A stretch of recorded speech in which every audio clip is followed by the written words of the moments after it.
Hi and welcome back to my YouTube channel drinkable Annie. And இன்னைக்கு பார்த்தோம் அப்படின்னா நம்ம நாட்டில் வந்துட்டு அதிகமாக இப்போது இந்த 2024 வந்துட்டு அதிகமான ஒரு பிரச்சனையாக க்ரியேட் ஆகிருக்குன்னா அது வேலை இல்லாத ஒரு விஷயந்தான். இது எதனால் வந்துட்டு இந்த மாதிரி க்ரியேட் ஆச்சு அப்படிங்கிறத நம்ம பார்க்கலாம். அது மட்டும் இல்லாமல் இதனால் என்னென்ன பிரச்சனைகள் நம்ம டெய்லி லைஃப்பில் ஃபேஸ் பண்ணிகிட்ருக்கோம். அண்ட் வேலை தேடுறதுக்கே பார்த்திங்கன்னா பல கஷ்டங்கள் இருக்குது. பட் இதெல்லாம் மற்றவங்களுக்கு தெரியறதில்ல. என்னப்பா வேலை தேடுறன்னு மட்டும் சொல்கிற, ஆனால் பார்த்திங்கன்னா வேலைக்கு போய் சேர்ந்த பாடு இல்லையே அப்படின்னு சொல்லிட்டு நம்மளை சுற்றி இருக்கக்கூடிய ரிலேட்டிவ்ஸ், அப்பா அம்மா, அண்ணா அந்த மாதிரி இருக்கிறவங்கலாம் சொல்லுவாங்க. ரொம்ப ஈஸியாக இருக்கலாம், பட் அப்படி இல்லவே இல்லை. ஸோ நான் என்னோட எக்ஸ்பீரியன்ஸ் என்னவா இருந்துச்சு இந்த வேலை தேடுறதில்ல, அதில் என்ன கஷ்டம் எனக்கு நான் ஃபீல் பண்ணேன் அப்படிங்கிறத நான் உங்களுக்கு சொல்கிறேன். ஃபர்ஸ்ட் ஆஃப் ஆல் பார்த்தீங்க அப்படின்னா நம்ம இந்த வருஷத்தில் பார்த்தீங்கன்னா எந்த வருஷமும் இல்லாத அளவுக்கு வேலை கிடைக்கல அப்படிங்கிறவங்க சப்ஸ்கிரைப் பண்ணுங்கள். இல்லைங்க நான் ஜாபில் தான் இருக்கேன் அப்படிங்கிறவங்க லைக் பண்ணுங்கள். ஏன்னா எந்த வருஷமும் இல்லாத அளவுக்கு ஃபுல் அண்ட் ஃபுல் பார்த்தீங்க அப்படின்னா 9.2% அன்எம்ப்ளாய்மெண்ட் நம்ம இந்தியாவில் இருக்குது அப்படின்னு சொல்லியிருக்காங்க. இனி 2025 இன்னியும் வேலையின்மைங்கிறது அதிகரிக்குமே தவிர்த்து இன்னியும் வேலை குறையும், எல்லாத்துக்கும் கிடைச்சி அவங்களுக்கு இந்த மாதிரியான ஒரு அவங்க ஃபியூச்சர் ட்ரீம்ஸ் இதெல்லாம் ஈஸியாக அச்சீவ் பண்ண முடியும் அப்படிங்கிற அந்த சாத்தியக்கூறெல்லாம் ரொம்பவே கம்மி அப்படின்னு சொல்லிட்டு சொல்லப்படுது. அது மட்டும் ஒர்க் பண்ணிட்டு அதுக்கப்புறம் எக்ஸ்பீரியன்ஸ் இருந்தாலுமே பார்த்தீங்கன்னா உங்களுக்கு ஒர்க் கிடைக்கிறது இல்லை அப்படிங்கிறது தான் இப்போது நிறையா ப்ராப்ளமாக இருக்குது. அது மட்டும் இல்லாமல் ஃப்ரெஷருக்கு சுத்தமாகவே வேலை வாய்ப்பு கிடைக்கிறது கிடையாது. கிடைச்சாலுமே அது ரொம்பவே ஏமாத்துற மாதிரியான ஒரு விஷயமா தான் இருக்குது. ஸோ இளைஞர்கள் நம்ம எல்லாத்துக்குமே, யங்ஸ்டர்ஸ் எல்லாத்துக்குமே என்ன பண்ணுறோம், நமக்குன்னு ஒரு ட்ரீம் இருக்கும், அதை அச்சீவ் பண்ணணும்னு சொல்லிட்டு நம்ம ஒர்க் போகணும் அப்படின்னு சொல்லிட்டு நம்ம முடிவெடுத்து நம்மளும் போவோம்.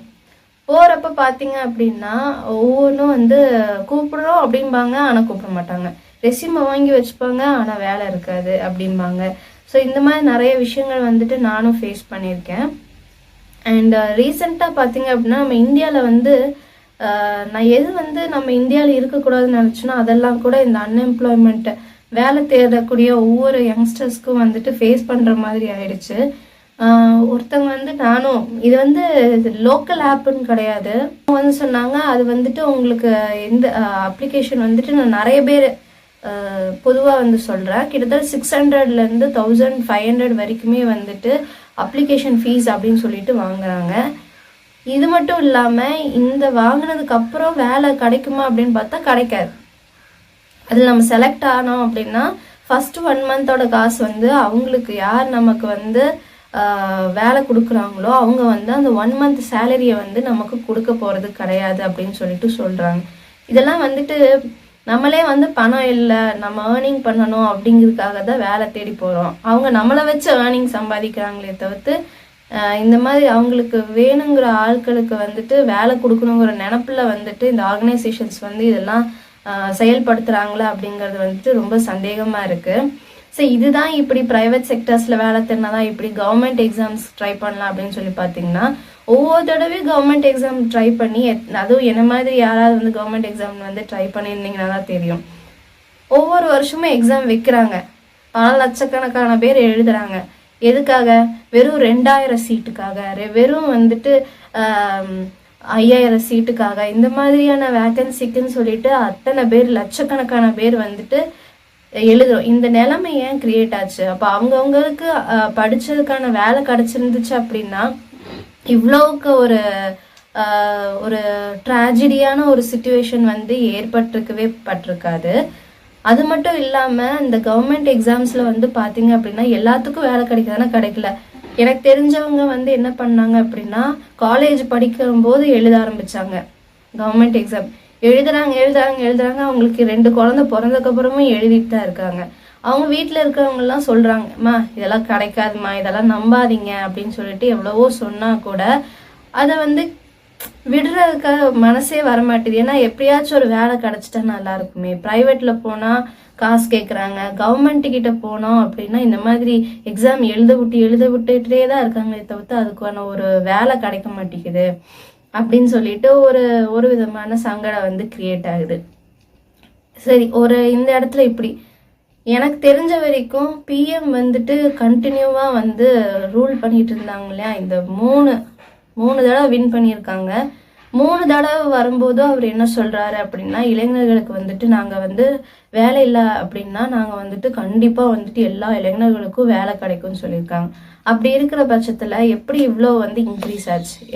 இப்போவும் பார்த்தீங்கன்னா நிறைய பேர் டிகிரியை கையில் வச்சுட்டு காலேஜ்லாம் படித்து முடிச்சுட்டு இன்னும் பார்த்தீங்க அப்படின்னா வேலை தேடிக்கிட்டே தான் இருக்காங்க. அவங்களுக்கு ஏஜ் ஆகுதே தவிர்த்து அவங்களோட ட்ரீம்ஸ்க்கு வந்துட்டு இந்த வேலை கிடைக்காம அவங்களுக்கு வந்து தடையாகவே தான் இருக்குது. அது மட்டும் இல்லாமல் ரொம்ப டிப்ரெஷன். ஒரு சைடில் நம்ம வேலை கிடைக்கலையேன்னு இன்னொரு டிப்ரெஷன், இன்னொரு பக்கம் பேரண்ட்ஸோட ரொம்ப வந்து இவன் என்ன வேலைக்கே போக மாட்டேறான், இவன் என்ன வேலைக்கே போக மாட்டேங்கிறான் அப்படின்னு சொல்லிட்டு வந்துட்டு அது ஒரு ப்ரெஷராக போயிட்டு இருக்குது. இது மட்டும் தானான்னு பார்த்தா இல்லை. இது மட்டும் தானே அப்படின்னா கிடையவே கிடையாது. நமக்குன்னு ஒரு கனவு இருக்கும். அது கூட பார்த்தீங்கன்னா போய் வருஷ கணக்கில் ஆகிட்டே தான் இருக்கே தவிர்த்து நம்ம கனவை அடைஞ்ச பாடு வந்து கிடையவே கிடையாது. இந்த குறிப்பிட்ட காலத்தில் பார்த்தீங்க அப்படின்னா நிறையாவே வந்து இன்க்ரீஸ் ஆயிருக்கு. படிச்சுட்டு வேலை இல்லாமல் இருக்கிறவங்க தான் இந்த இந்தியாவில் வந்து அதிகமாக இருக்காங்க. மற்ற கண்ட்ரீஸ்லாம் அப்படி கிடையாது. அவங்கவுங்களுக்குன்னு சொல்லிட்டு வந்துட்டு நீங்கள் ஜாப் எந்த ஃபீல்டில் போனாலுமே உங்களுக்கான ஜாப் வந்துட்டு அங்கே இருக்கும். பட் நம்ம இந்தியாவில் வந்துட்டு இப்போ ரீசண்டாக எல்லா கவர்மெண்ட் பிஎம்மாக இருக்கலாம் இல்லை சிஎம்மாக இருக்கலாம், யாராக இருந்தாலுமே சரி, அவங்க வந்து ரூல் பண்ணணுங்கிறதுக்காக இளைஞர்களுக்கெல்லாம் வேலை கொடுக்கணும்னு சொல்லிட்டு தான் வராங்க. ஆனால் அது வந்துட்டு பண்ண மாட்டேங்கிறாங்க. அவங்களோட கணக்கு காட்டணுங்கிறதுக்காக நாங்கள் வந்து அங்கே வந்து முகாம் அமைச்சிருக்கோம், இங்கே வந்து இந்த மாதிரி வேலை வந்து நாங்கள் ஆப்பர்ச்சுனிட்டி கொடுத்துட்டு தான் இருக்கோம் அப்படின்னு சொல்லிட்டு கணக்கு காட்டுறாங்களே தவிர அது மூலியமா வந்து பார்த்தீங்க அப்படின்னா இளைஞர்கள் எல்லாம் பயனடைஞ்சிருக்காங்களா அப்படின்னு பார்த்தீங்கன்னா கிடையவே கிடையாது. ரொம்பவே வந்துட்டு கஷ்டமாக தான் இருக்குது. இப்போ இருக்கிற இளைஞர்களுக்கு வந்துட்டு எப்போ வந்து விடிவு காலம் வருங்கிறது தெரியவே இல்லை. ஏன்னா இனி வர காலத்தில் டெக்னாலஜி டெவலப்மெண்ட் ஆகிட்டே இருக்குது. ஸோ இந்த டெக்னாலஜி யூஸ் பண்ணி தான் வந்துட்டு நிறைய வேலை சம்பந்தமாக வந்து போயிட்டே இருக்குமே தவிர்த்து நம்ம மனுஷங்களுடைய செயல்பாடுங்கிறது வந்து கம்மியாகிறதுக்கு தான் வாய்ப்பு இருக்குது அப்படின்னு நான் வந்து திங்க் பண்ணுறேன். ஏன் அப்படின்னா ஏன்னா இப்போவே வந்து பார்த்திங்கன்னா நமக்கு பதிலாக ஏஐ வந்துருச்சு. ஸோ இப்போவே பார்த்தீங்கன்னா நிறையா நியூஸ் வாசிப்பாக இருக்கலாம், இல்லை ஒரு சில நீங்கள் ஆப் யூஸ் பண்ணும்போது பார்க்கலாம், உங்கள் ரெசியூமை கூட ஏஐ தான் வந்துட்டு செக் பண்ணி அதுவே தான் ஹெச்ஆர் மாதிரி வேலை பார்த்துட்ருக்கு. இப்போவே ஏஐ ரூல்ஸ் பண்ண ஆரம்பிச்சிருச்சு இந்த வேர்ல்டை. இனி போக போக காலத்தில் வந்து மனுஷங்களே தேவைப்படாது, வெறும் ரோபோட்டு தான் நான் வந்து வேலை பார்த்துட்ருக்கோம். ஸோ இந்த மாதிரியான ஒரு விஷயம் வந்து கிரியேட் ஆகும். பட் இங்கே வந்து ஒரு யங்ஸ்டர்ஸ்க்கு அப்படிங்கக்கூடிய அந்த வேலை வந்து இருக்கிற மாதிரியான எந்த ஒரு சாத்தியக்கூறு வந்து தெரியவே கிடையாது. ஸோ இதைத்தான் வந்துட்டு நான் இந்த வீடியோவில் வந்துட்டு சொல்லணும்னு நினச்சேன். ஏன்னா என்னோட எக்ஸ்பீரியன்ஸும் நான் சொல்லணும். அண்ட் இன்னொரு டைப் ஆஃப் செக்டர்ஸில் வந்துட்டு வேலை தேடுறீங்க. இப்போ நான் வந்துட்டு சயின்ஸ் ஃபீல்டு எடுத்தேன். பட் எந்த ஃபீல்டாக இருந்தாலுமே வந்துட்டு ஒரு வேலை வேணும் அப்படின்னா காசு கொடுக்கணும் அப்படிங்கக்கூடிய ஒரு கம்பல்ஷன் வந்து வைக்கிறாங்க வேலை தேடி வர்றவங்களுக்கு. உங்கள் ரெஸ்யூம் வந்து அவங்களுக்கு பிடிச்சிருந்தாலுமே வந்துட்டு ஒன்று ரெக்கமெண்டேஷன் வேணும்னு சொல்கிறாங்க. நமக்கு யாருங்க ரெக்கமெண்டேஷன் பண்ணுவாங்க? முன்ன பின்ன தெரியாத யாருக்குமே வந்துட்டு யாரும் வந்து ரெக்கமெண்டேஷன் பண்ண போகிறது கிடையாது. அப்படி ரெக்கமெண்டேஷன் பண்ணாதான் வேலை அப்படிங்கிற மாதிரியான சிச்சுவேஷன் கிரியேட் ஆயிருக்கு. இன்னொன்று பார்த்தீங்க அப்படின்னா உங்களுக்கு இந்த ஜாப் வேணும் அப்படின்னா 10,000 ரூபாய் கட்டணும், 30,000 ரூபாய் நீங்கள் கட்டினீங்க அப்படின்னா நீங்கள் வந்து வேலைக்கு ஜாயின் பண்ணிக்கலாம். இந்த மாதிரியான விஷயம்லாம் வந்துட்டு ஒரு சில ஆர்கனைசேஷன்ஸ் வந்துட்டு சொல்கிறாங்க. அந்த 10,000 30,000 அவங்க சொல்கிறாங்க இல்லையா, அந்த காசே வந்து ஏர்ன் பண்ணதுக்காகத்தான் வந்து வேலை தேடியே வராங்க. அதுக்கான வாய்ப்பு வந்து கிடைக்கிறது இல்லை. ஆனால் அதுக்கு பதிலாக உங்களுக்கு இந்த வேலை வேணும் அப்படின்னா நீங்கள் இந்த காசு கொடுத்தீங்க அப்படின்னா உங்களுக்கு இந்த வேலை கொடுத்துருவோம் அப்படிங்கிறாங்க. அவங்களுக்கு வேலை தேவைப்படுதா இல்லை நம்மகிட்டேருந்து காசு தேவைப்படுதா அப்படிங்கிறது வந்து ரொம்ப கேள்விக்குறியாக இருக்குது. அண்ட் இன்னொன்று பார்த்தீங்க அப்படின்னா இந்த வேலைக்குன்னு சொல்லிட்டு வந்துட்டு ஃப்ரெஷர்ஸ் தான் மெயினாக நான் வந்து சொல்லணும். ஏன்னா அவங்களுக்கு தான் சுத்தமாக வந்து வேலையே கிடைக்க மாட்டேது. காலேஜ் முடிச்சுட்டு ஃப்ரெஷர்ஸ்க்கு வந்துட்டு எந்த ஒரு எக்ஸ்பீரியன்ஸும் இருக்காது. எக்ஸ்பீரியன்ஸ் இல்லை அப்படிங்கிற பட்சத்தில் எந்த ஆர்கனைசேஷன்ஸும் வந்துட்டு அதை வந்து எடுக்கிறதே கிடையாது. அவங்க இப்போ சயின்ஸாக இருக்கலாம், ஆர்ட்ஸாக இருக்கலாம், அக்கௌண்டிங்ஸாக இருக்கலாம், எந்த ஒரு செக்டர்ஸாக வேணாலும் இருக்கலாம், எந்த டிபார்ட்மெண்ட் வேணாலும் நம்ம வந்து சூஸ் பண்ணியிருக்கலாம். பட் அப்படி சூஸ் பண்ணியிருக்கிற பட்சத்தில் நமக்கு வந்துட்டு அதுக்கான ஒர்க் கிடைக்குதானா கிடைக்கிறது இல்லை. அவங்க வந்துட்டு என்ன பண்ணுறாங்க அப்படின்னா, எங்களுக்கு வந்துட்டு பார்த்தீங்கன்னா அட்லீஸ்ட் வந்துட்டு ஒரு 2-3 வருஷமாவது எக்ஸ்பீரியன்ஸ் ஆயிருக்கணும் நாங்கள் எதிர்பார்க்குறோம் அப்படின்னு சொல்கிறாங்களே தவிர்த்து ஒவ்வொரு ஆர்கனைசேஷன்ஸும். பட் ஃப்ரெஷர்ஸாக இருந்தாலும் பரவாயில்ல, நாங்கள் உங்களுக்கு ட்ரெயின் பண்ணி நீங்கள் வந்து எங்களோட ஆர்கனைசேஷனில் ஒர்க் பண்ணுங்க அப்படின்னு சொல்லிட்டு எந்த ஒரு கம்பெனியோ எந்த ஒரு ஃபீல்டுலேயும் வந்துட்டு சொல்ல கிடையாது. அதனாலேயே பார்த்தீங்க அப்படின்னா ஃப்ரெஷர்ஸ்க்கு வந்து வேலை கிடைக்கிறது கிடையாது. எக்ஸ்பீரியன்ஸ்னு ஒன்று ஏதாவது ஒரு கம்பெனி அந்த பையனுக்கோ அந்த பொண்ணுக்கோ வாய்ப்பு கொடுத்தா மட்டும்தான் அந்த பொண்ணுக்கும் பையனுக்கும் எக்ஸ்பீரியன்ஸ் கிடைக்கும். அந்த பையனும் வந்துட்டு அந்த பொண்ணும் வந்துட்டு அந்த எக்ஸ்பீரியன்ஸை வச்சு இன்னொரு இடத்துல வந்து வேலை பார்க்க முடியும்.